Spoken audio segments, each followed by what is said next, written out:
Assalamualaikum warahmatullahi wabarakatuh. Salam satu hati. Perkenalkan, nama saya Rega Abdul Holik.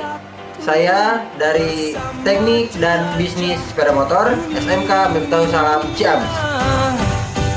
Buanglah semua ragumu. One heart, terus melangkah bersama satu hati. One heart, oh one heart.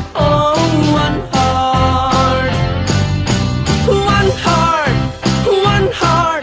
Baiklah, untuk pagi hari ini kita akan membahas tentang rem ABS. Nah, rem ABS ini masih melingkupi dari mata pelajaran pemeliharaan sasis sepeda motor. Nah, minggu-minggu ke belakang kita telah membahas tentang rem hidrolik dan rem mekanik. Nah, selanjutnya kita sekarang akan membahas tentang rem ABS.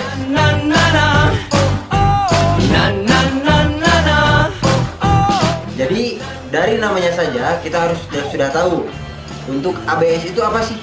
ABS itu adalah anti-lock braking system. Nah, dari pengertiannya saja harusnya kalian sudah memahami. Nah, jadi kita lanjut langsung ke materinya. Tujuan diciptakannya rem ABS. Nah, tujuan diciptakannya rem ABS ini adalah untuk menghindari penguncian pada saat pengereman secara mendadak. Jadi si pengendara dapat menghindari kecelakaan pada saat pengereman secara mendadak. Contoh kecil, seperti misal kalian lagi di jalan, ada angkot di depan kalian, mengerem mendadak, berarti kan kalian harus secara langsung mengerem secara langsung.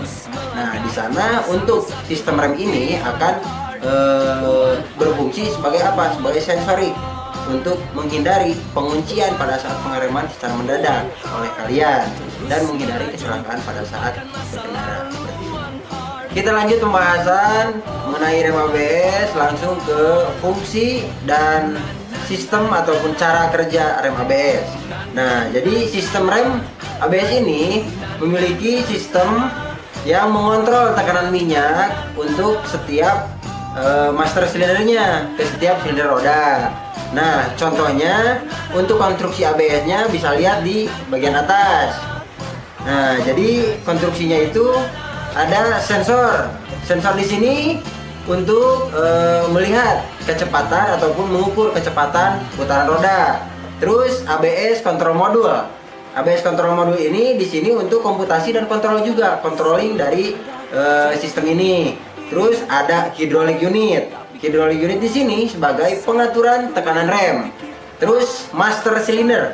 Nah, master cylinder ini berfungsi sebagai tekanan rem untuk menghasilkan tekanan rem. Terus masuk ke caliper sebagai gaya pengereman ataupun penempatan bagian kampas rem, seperti itu. Dan untuk komponen rem ABS bisa dilihat langsung berikut. Yang pertama adalah WSS atau Wheel Speed Sensor. Nah, ini yang berfungsi sebagai untuk mengukur putaran ataupun sensor putarannya dari roda. Terus yang kedua ada Hydraulic Unit ataupun aktuator, seperti itu. Terus ada lagi yang nomor 3, ABS sensor modul. Yang keempat ada master cylinder. Yang kelima ada brake caliper. Yang keenam ada lampu peringatan ABS. Dan yang ketujuh ada G sensor untuk mendeteksi gaya inersia pada bodi kendaraan. Nah, untuk perbedaan rem yang menggunakan sistem ABS dan rem yang tidak menggunakan sistem ABS bisa dilihat di samping. Untuk kendaraan non ABS, ketika waktu pengereman dia akan mengalami keolengan ketika pengereman secara mendadak. Dan untuk yang menggunakan sistem ABS, dia akan tetap di jalurnya. Karena apa? Karena dia memiliki sensor ABS yang tadi kita bahas tentang tekanan minyak dan sensor untuk mendeteksi putaran roda, seperti itu. Lalu kerusakan yang sering terjadi di sistem rem ABS adalah rotor pada speed sensor mengalami kebengkokan atau kotor karena posisinya itu yang nyempil di dekat bagian roda. Jadi sering terkena batu, kotoran ataupun tanah ketika hujan, ketika di jalan berlumpur ataupun jalan berbatu seperti itu. Nah, terus untuk kelebihan rem ABS itu lebih aman, teknologi lebih canggih dan lebih stabil seperti itu.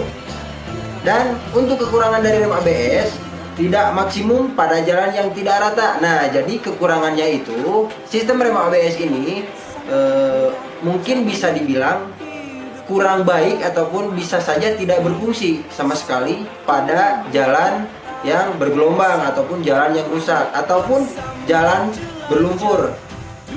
Itulah mungkin materi rem ABS kali ini. Jangan lupa poin-poin penting pada rem ABS ini ada apa saja. Yang tadi pertama, rem ABS itu apa?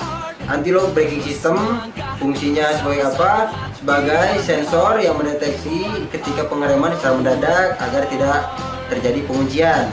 Terus perbedaannya dengan non ABS yaitu ketika pengereman mendadak dia tidak akan mengalami keolengan, dia akan stay lurus di jalan seperti itu. Dan mungkin materi kali ini dicukupkan sekian dulu. Untuk minggu depan kita akan mempelajari materi selanjutnya di luar dari materi rem ABS. Terima kasih. Saya Rega Abdul Halik. Salam satu hati. Assalamualaikum warahmatullahi wabarakatuh. Na na